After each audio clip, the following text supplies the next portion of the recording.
Welcome to Through the Looking Glass. This podcast takes a look of how our perceptions of ourselves and the world around us impacts how we relate to one another. The goal is to use the looking glass theory as a foundation while we discuss societal, cultural, and mental health concepts that allow us to build authentic relationships as we become our authentic self, attracting the connections meant for us. But first, we want you to remember, at times, mental health concepts will be discussed. The information provided during the Through the Looking Glass podcast, blog, and discussion forums are for informational purposes only, designed for the general education of the consumer. It is not, nor is it intended to be, a substitute for professional mental health diagnosis or therapy. Always seek the advice of your physician or other qualified mental health providers with any questions you may have regarding a mental health condition. With that said, let's begin. Good afternoon, good evening. Welcome to another podcast of the Looking Glass Theory. I'm Markis, your host, and joining me will be Michelle. Hi everybody, welcome back. And today we want to talk about identity and what identity is and who and what we identify ourselves as. Just to begin with the identity, we just look at the definition as it states that is the fact of being who or what a person or thing is. Erickson was a theorist. He divided up a life cycle into 8 stages that each contain conflict and resolution, and those conflicts leading to the development of personality, which that personality concluded to who you identify with and what formed your identity. With those stages was, from childhood to, middle age and young adult to adult and old age. At those stages of how you were developed as a person and how you identified yourself with. So just to jump right into it, we look at ourselves as we identify ourselves through personal experiences, things that we've been through and what took place in our lives.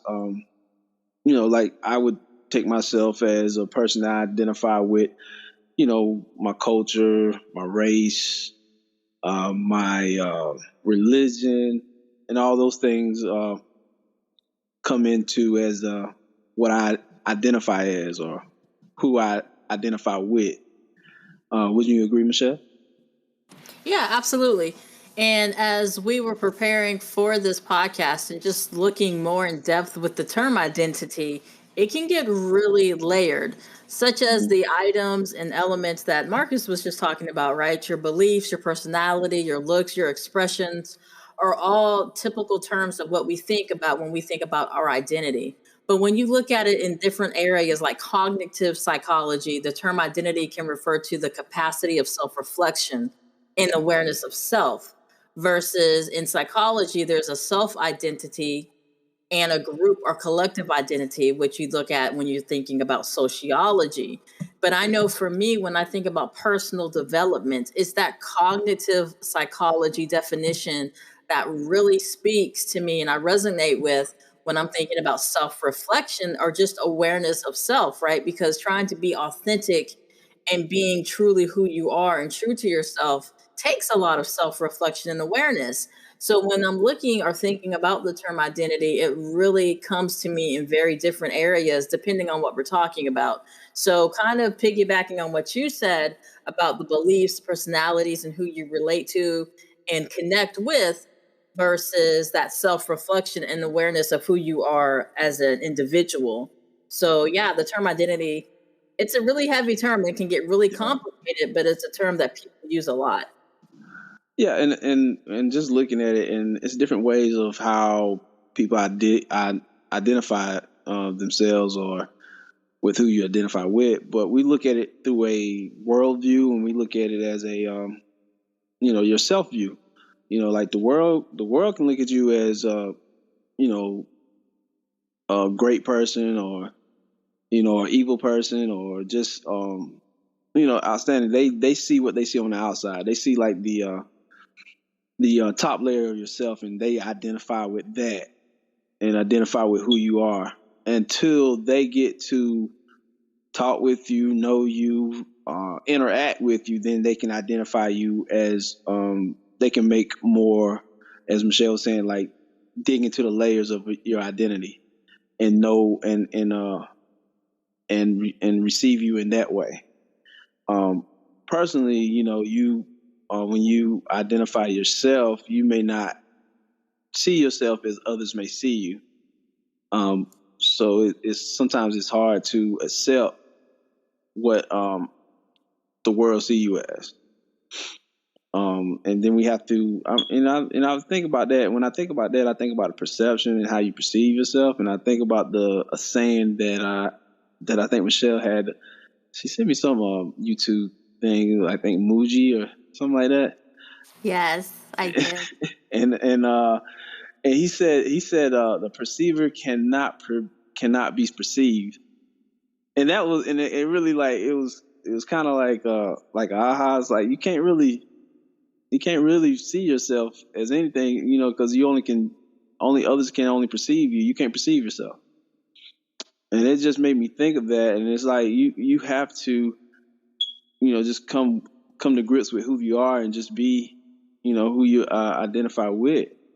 And that just goes on, talking one of our talking points about who are you, and just figuring out how that and figuring it out.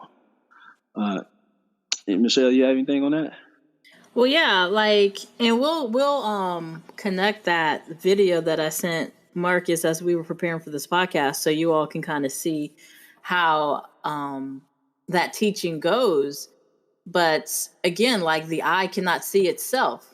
You can see a reflection of self in other people, just like the eye can see a reflection of self in the mirror, but you cannot see yourself as other people see you. And that's when the identity becomes a very layered topic.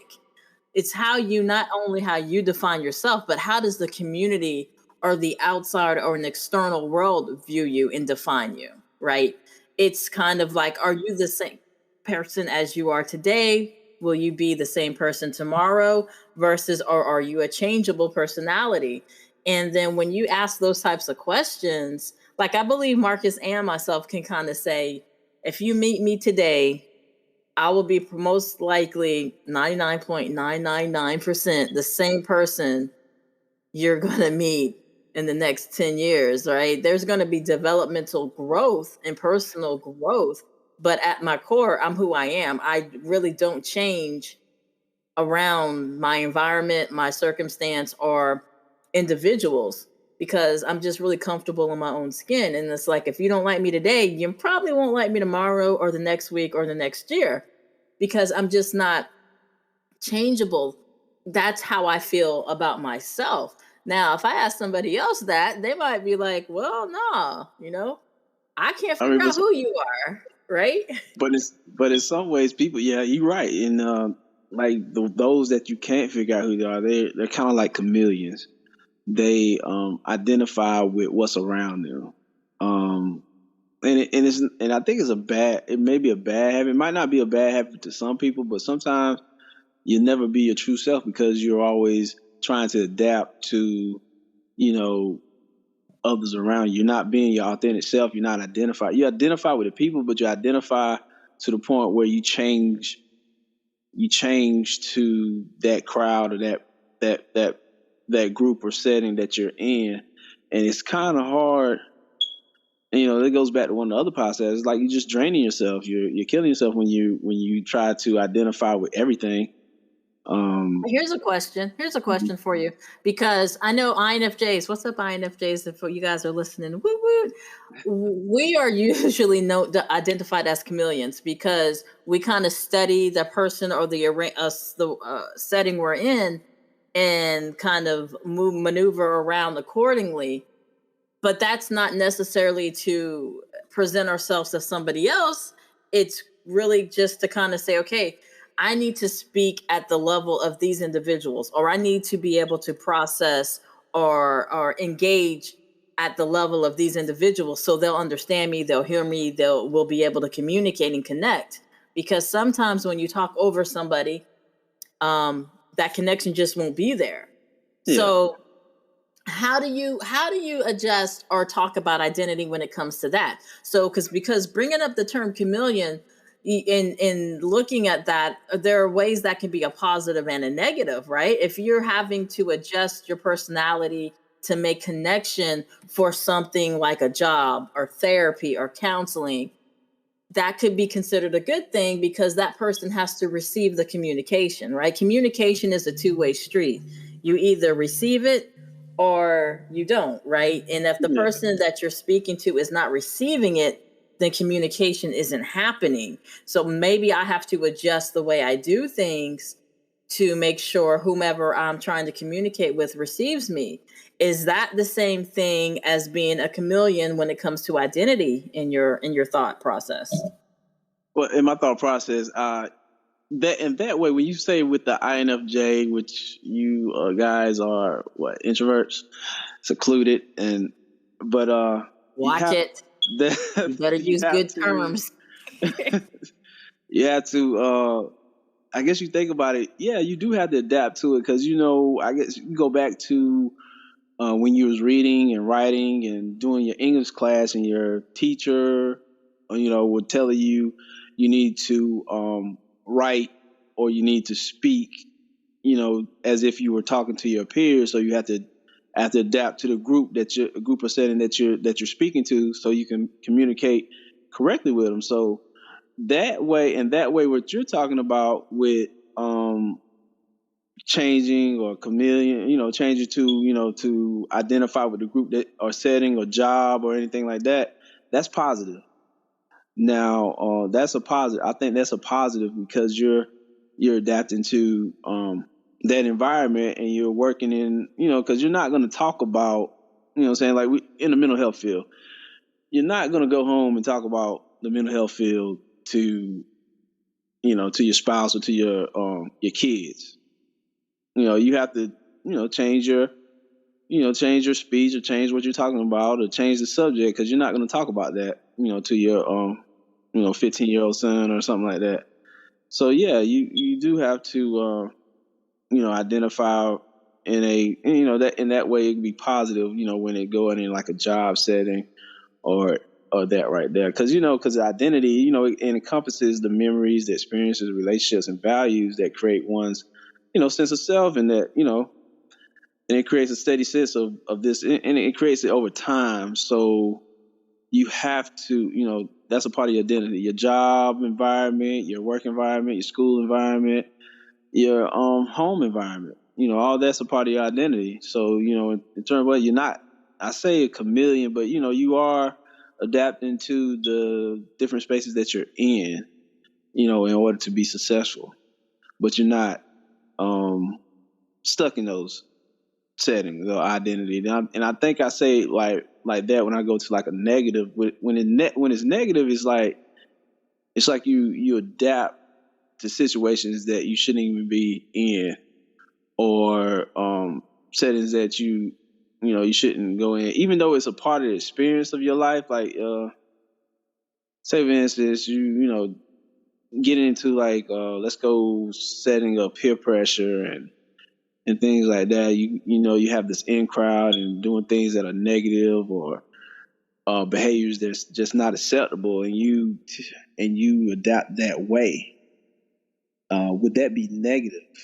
Would you identify? When you start identifying yourself like that and conforming yourself to that crowd, to be with that crowd, to be in that crowd, and that becomes a habit and a constant in your life, and you identify with that. You begin to identify with it, and that begins to become a part of your life. So would that be negative in that I would sense? I would think I would think it would be negative when it changes who you are at Okay. your Exactly. internal aspect, right? Because Mm-hmm. everybody has that social identity. And we talked about this too. Like your social identity are your relatively stable aspects of yourself. Gender, family name, language, ethnicity. And even though some things like gender and whatnot could be changed, right? Gender reassignment, but for the most part, the social identity remains the same. It's that the part of the identity where you are having to kind of adapt to your surroundings. And that really heightens the concept again of the looking glass self theory. That's exactly what it is. You're adapting to your surroundings to fit in, but when it becomes an issue is when it starts to change who you are. You're being what we will call fake, right? Yeah. I know this is not who I am, but I'm acting this way because I want these individuals to like me. I want to feel included. And humans are based on relationship. Like even the most introverted person, they need some form of connection. So INFJs. sometimes we're the most extroverted introverts, though. But we'll save that MBTI talk for another episode. But Got you. yeah, we have because I mean, otherwise I couldn't be such a great friend with you, huh? So Yeah. yeah. So, but having the ability to at least identify to that, like for you, you might have a large circle of individuals that you can interact with and you feel comfortable with. For me, I have a very small group. But that doesn't mean either one is right or wrong. It's just who we are as a person. So again, social identity, things that relatively stay the same, but going back to our self-awareness of who we are, I think that's the bigger area that we need to address, right? That self-reflection, because if you don't have a clear identity when it comes to self-reflection or awareness of self, it can be very easy to fall into those peer pressure examples that Marcus was talking about, right? Like if I don't know who I am, then I'll be anybody, right? Exactly. Yeah, because if you don't know who you are, then chances are you're gonna be whoever you feel that you think is gonna that you feel like you're gonna be. And sometimes when that happens, you may find yourself in a difficult situation. Um, because it's easy to fall into that trap of this is how I need to be. I guess when you fall into that trap, I mean, this easily falls under when you don't have the proper guidance or in your life, or that certain role model or person that you look up to kind of guide yourself through who you are as you view yourself. Because it's positive and negative influences out there, everywhere you go, and that's how your identity is formed, through your experiences and your memories and everything, and relationships that you do have, and that could go into what we're talking about, what Michelle was talking about, that base relationships, how they do influence your identity. Like some relationships may be positive, maybe positive for you, some may be negative. And we just gave you examples of each one, like Michelle was saying, like saying some that are, some of our friendship, some things I probably wouldn't have done if she may have not had suggested it. And, it's some things she probably wouldn't have done if I hadn't said anything about it. I don't know if she would agree with that or not, but I agree. but And those relationships are super important because, like you said, it builds you up to who you are today. Like I'll listen to some music that I used to listen to maybe 15 years back, and I'm like, whoa, I'm definitely not the same person I was, right? yeah. And some of the things I've done 15, 20, 25 years ago, I'm not going any further because the date was close, but Yeah. I'm not the same person as I was when I was a young buck out there in the streets there. So, but it was realizing that as I grew. So people who are listening to this podcast right now who are like, well, I'm secure in who I am and this is what I do. And then maybe 10 years from now, come back to that this time and say, whoa, no, this is not, I'm a different person. That goes into the whole relationships experiences kind of, molding you as you continue to grow. But because self-improvement is an ongoing thing. There's not a finish line. There's not like, okay, I got it, I'm good. Like, I'm great. I'm not going to go any further. Like, we should always be in the mindset of improving, and it's our relationships with people that help us do that, right? Yeah, and I think like with building those relationships, it's things that you used to identify with in the past that help you to identify with people in the future that you're building a relationship. If you kind of get what I'm saying, it's like things that you did in the past or experienced in the past, you can bring those to the forefront when you're dealing with others and kind of connect on that level, but not going back into that past will help you build that relationship with that person in the present. Understand what I'm saying? Yeah. So that makes perfect sense. So it's like, you use that as a starting point to build that relationship with that person, and help identify, because you both identify on that level.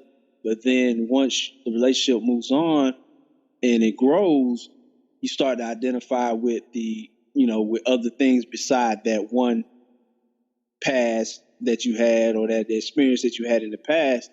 Now it's going on to more positive and more influential things to where you can move on and become a better version of yourself, and building off of each other as your identities change over time, which they will. You just and you'll I wonder, here's the thing, Marcus. I wonder if it's change, or is it more you just get more comfortable with the individuals. Like if you think about when you first meet somebody, there's kind of levels, right? There's kind of levels that you expose yourself to. You have to learn, is this person okay to trust? Is this person? So it's kind of levels that you reveal yourself, right? So is it would you think of it as you're changing, or is it more of I'm trusting this person, so we're hitting different milestones because I'm showing more of myself? It's like I think it's more about in layers. I don't think you change. I think you still that person with that same personality. I think you just add things to you to make you more unique as a person and what you identify with. Like you said, I used to identify with, Pastor Troy or something like that back in the day, but that's not. I mean, even though the music, I still think it's still good music. I just don't, act the same way as I used to when I used to hear it. Exactly. You wear boat shoes and ascots now, right? Beanie hat. No ascots. None of that. But a scarf every now and then, but no. But you identify differently. You change.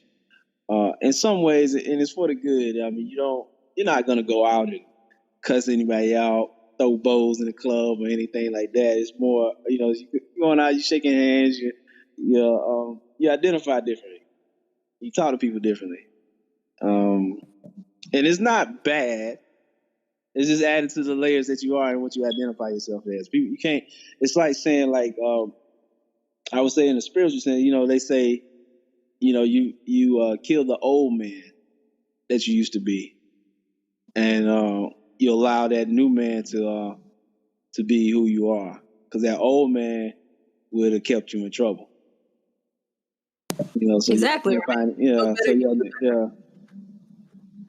So you identify with that new version of yourself to move forward and to do positive things. Right. Yeah. So here's a question. Kind of going back to what we were just talking about in layers, and as personal growth and everything else, and just to go back on the concept of the podcast of being who you are authentically and who you are, with your identity. But let's look at it in a sense of not so much a good aspect, right? when you think about to your youngest memory, like when did you learn that you had to disguise some of your identity to fit in? When was the youngest age you were? And this is for the listeners too. Like, think back to the youngest you were when you first knew or somebody gave off some type of indication that who you were at your core was not accepted. What did that feel like? What did that look like? Right. And what did you do? Like, if you're a young person, I know for me, I would say the youngest age I can remember was when I was back around the age of 6 or 7, and the judgment in my definition of that came from family members. So from that age and on, I was told that a aspect of my personality wasn't good and it should be hidden. It should be pushed away. And I lived with that for years. And it's kind of like you having to fight to get back to who you are as a core at who you are that you recognize when you do that self-reflection work, because you have to remove all the templates, all the judgment, all the ideas that have been pushed on you from other people. So I'll ask you, Marcus, what age were you when you first learned that there was something about your personality that you felt that you had to disguise or lessen to be accepted or included? Well, I think it would be like for I would say this for a lot of black males, like when they're going out into the business world or going out to job interviews and things like that. Sometimes when you're a certain size and look a certain way, people tend to be intimidated by you. So I wouldn't say I had to hide who I was. I would say I had to tone down who I was. I was gonna ask, how do you hide a 6'3"? You can't. You have. Okay. It's almost like you have to smile more. You have to show yourself friendly a little bit more. You can't have that mug on your face. Yeah.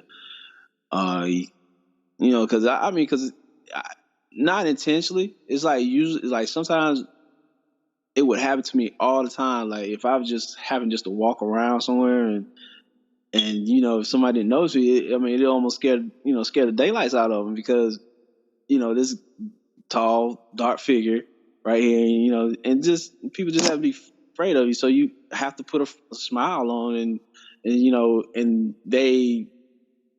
it's like you're already identified as a as A threat. A threat, yeah. You're already identified as a threat. So I don't know how it is, but I know for a lot of black men, I know black guys I've dealt with, and maybe it maybe helped with the other races too, but I know for me that it has been, being identified as that, a threat or whatever, and having to just basically just tone down who I was as a person, just my demeanor and how I deal with people and how I interact with people. That was a problem, a long time ago, since like maybe 18 or something like that, and until now. So, that something that's always going. It's probably going to keep going. So I just have to know how to. It's not me changing myself for anybody. It's just me being more personable to people and accessible. Because in some ways, if you don't allow yourself to be friendly, it's sometimes it can hurt you more than help you.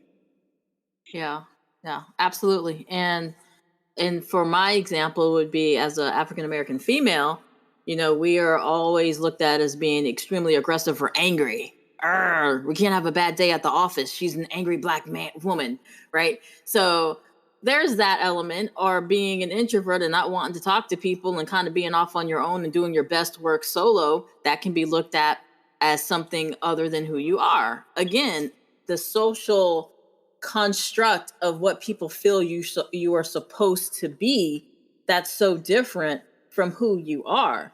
Like Marcus being a very tall African American male can be threatening for individuals until they get to know him. And this is one of the most friendliest person you'll meet on the planet, versus somebody who won't give an individual a chance because of all the social conditioning that happens around identity, the social conditioning that happens around this person is this because of who they look like, what they look like.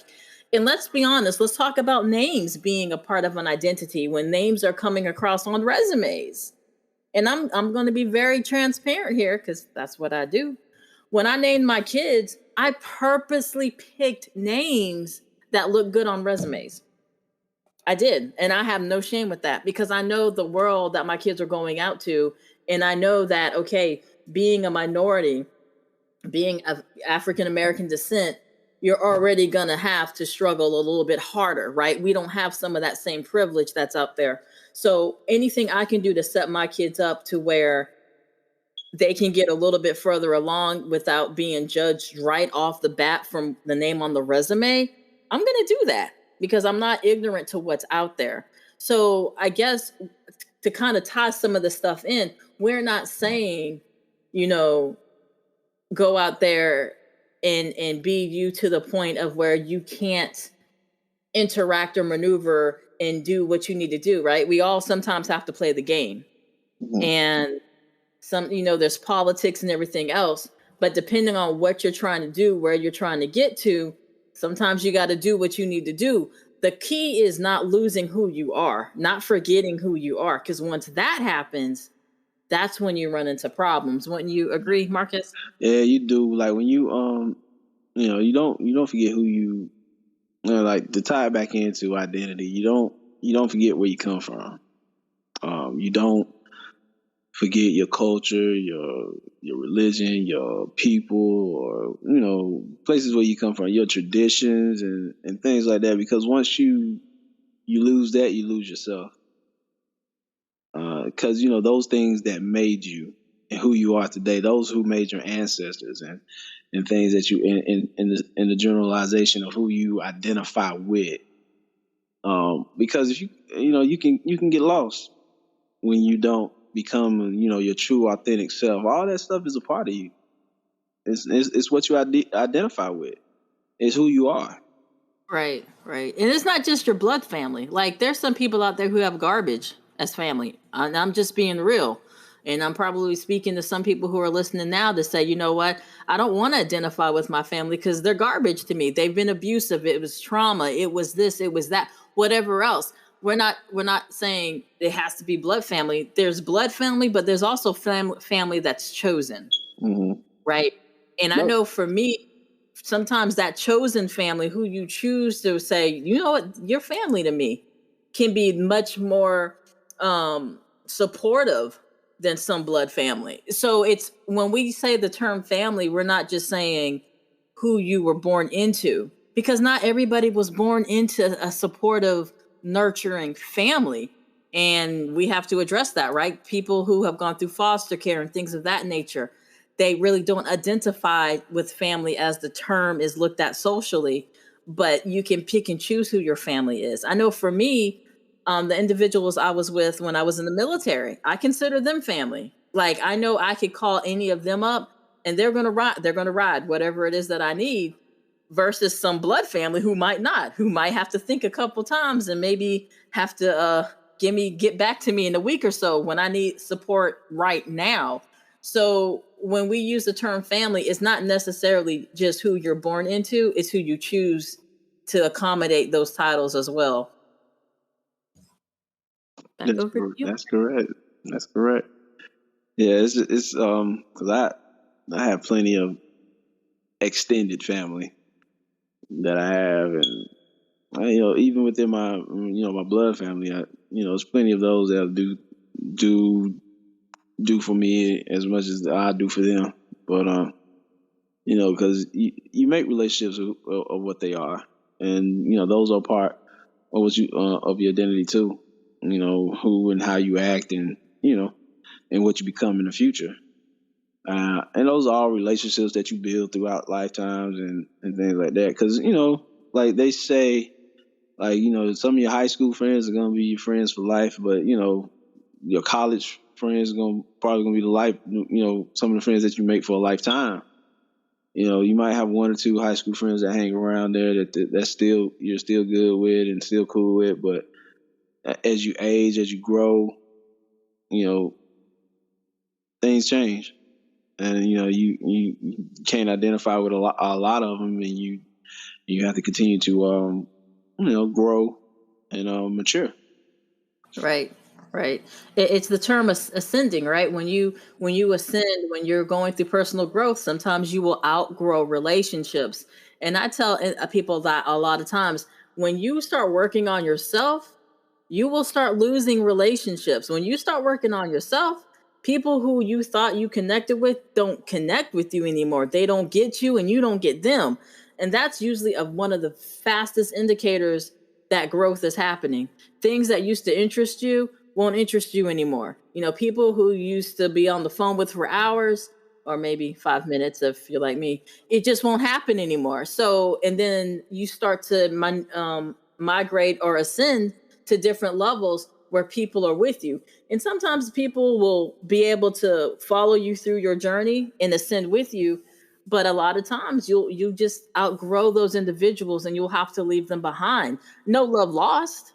It's just the situation of when you start doing the work, when you start really getting deep into your the shadow work, and getting more self-aware of who you are and where you need to be, what your purpose is, what your assignment is in life, people who are holding you back, people who are a distraction, will start to fade out.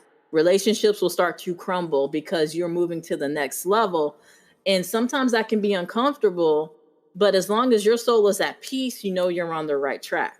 And I tell people that too. Like, how do I know this is the right choice for me? As long as your soul is at peace, then you're on the right track. Not saying the situation won't be uncomfortable, not saying the behaviors or the circumstance won't hurt, but you've heard people say, well, this kind of sucks, but I'm at peace with this.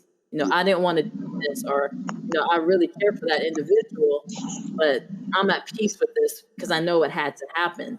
And that's kind of an indicator too that you're staying true to yourself. And going back to what Marcus said about individuals and relationships kind of being those guide points to who you are.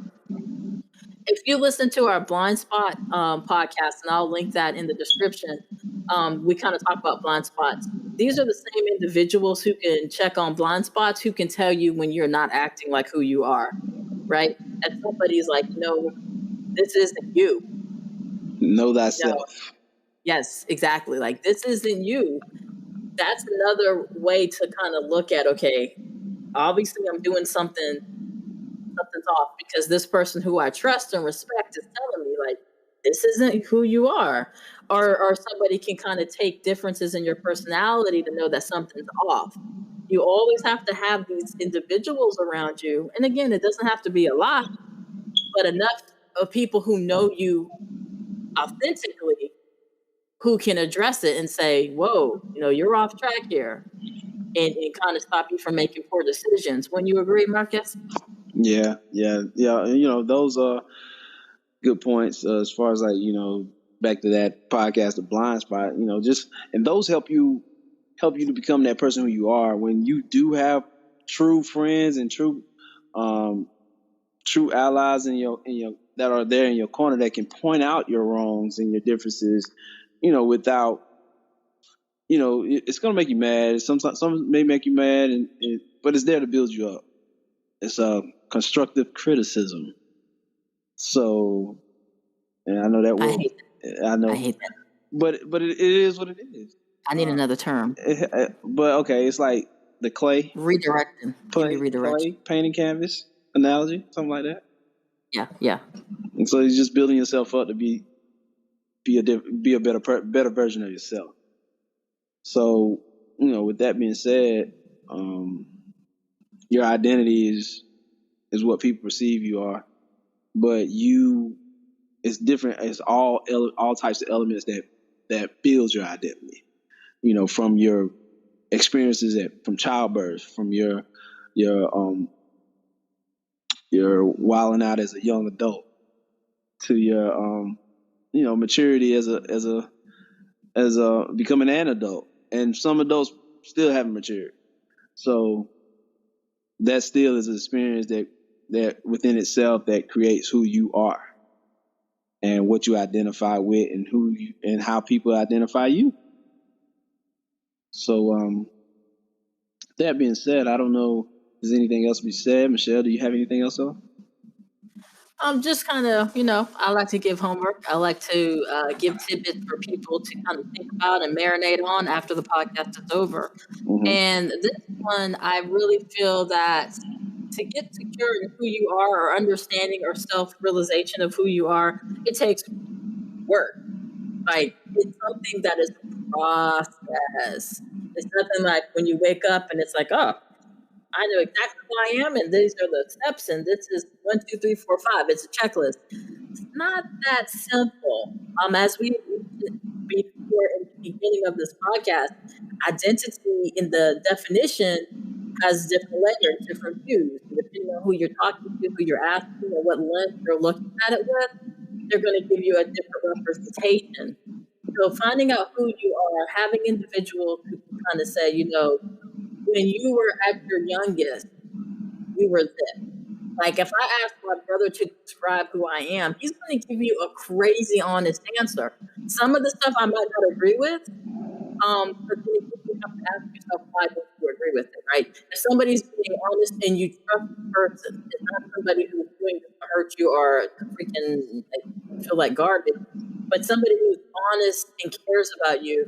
Like, if I go up to Marcus and said, Marcus, when you do this, blah, blah, blah, or you're acting out of character because yada, yada, yada, or this is just not you, what's going on, I would hope that he would take what I'm saying as, somebody who cares and is like, okay, this is, what am I doing that's off? Because sometimes people don't know. Sometimes it's a situation where people don't understand. And then even talking to individuals who've known you for so long, to be able to give you a, hey, when I ask you about my identity, what do you think that is? Or what do you think it's not? There's some things I know that I'm not. But there's some things that I'm like, okay, I guess on bad days I could be. So it's not necessarily subscribing to one box definition, but just knowing who you are as an individual and not who others expect you to be. And that's not what I do. Don't box yourself into what the social constructs tell you you're supposed to be. Be who you are, and who is meant to be in your life will find you. Who is meant to be in your life will gravitate to you. But before that happens, you have to be sure on who you are as a person. So you got to do that work. So ask questions. Think back about the first time you felt you had to disguise your identity. How did that make you feel? And what are you doing now to get back to that? To get back to who you were before you toned down your shine, before you started kind of not going to certain places or doing certain things because you feared you wouldn't be accepted. Who is that person? And we didn't get into how relationships can kind of stop that as well. Like, when you come out of a traumatic relationship, it's a whole relearning of who you were before that relationship, because you had changed and adjusted yourself so much to fit into that relationship, right? So it takes some work, but it's doable. It's doable. But that's all I have, Marcus. I'm throwing it back to you. Well, that's going to be it for this podcast, and we thank you guys for joining us. We look forward to your feedback on this podcast, and look forward for your for letting us know how you did with the homework, and look forward to talking to you again. Yep. You guys take care. Stay safe. Remember, stay socially distant. Yep. A quick rewind, because I noticed that there was some distortion when we spoke about what the homework was. So just to be clear and make sure it was understood, the homework, that is if you choose to do it, is to really assess the time that you first remembered when you felt uncomfortable to be who you truly were. When was the first time where you felt that you needed to change something about your identity to feel included and felt a part of something? And then remember or think about or even journal how that made you feel. What did you do to make those changes? And are you doing anything now that addresses those changes or going back to whom you were before you were made to feel that way? So hopefully this makes sense, and this is a really good journal entry to kind of really dig deep to find out who and what you truly connect with as you grow into the person that you're meant to be.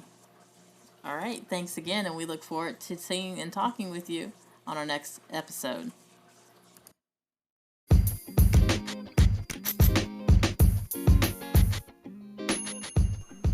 Hey, check this out, because I know you wanna.